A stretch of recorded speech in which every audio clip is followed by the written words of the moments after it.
In light of the reported use of marijuana in the Senate, Senator Mig Zubiri says he underwent drug testing, hoping that his colleagues will follow his lead and promote a drug-free Senate.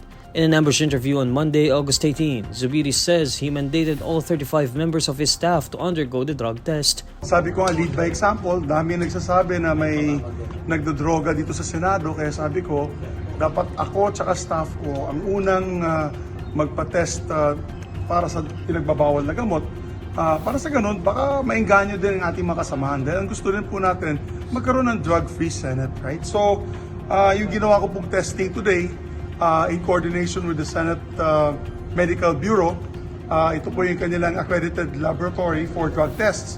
And yung urine samples po ito para sa 5 klaseng pinagbabawal na gamot, which is shabu, marijuana, cocaine, ecstasy, tsaka yung opium.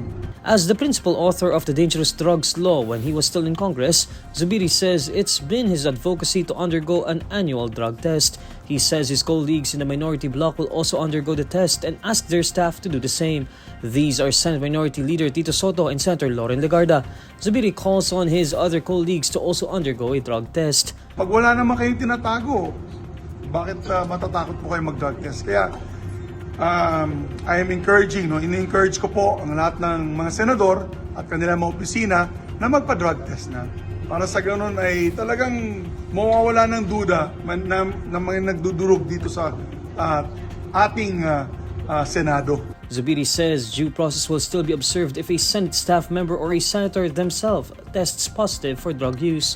Nadia Montenegro was previously named in an incident report on the alleged use of marijuana inside a Senate building in Pasay City. The report cites an unusual odor coming from the ladies' comfort room near the senator's extension offices. Montenegro has resigned from Senator Robin Padilla's office. However, she denies being the staff member who allegedly smoked marijuana within the Senate's premises.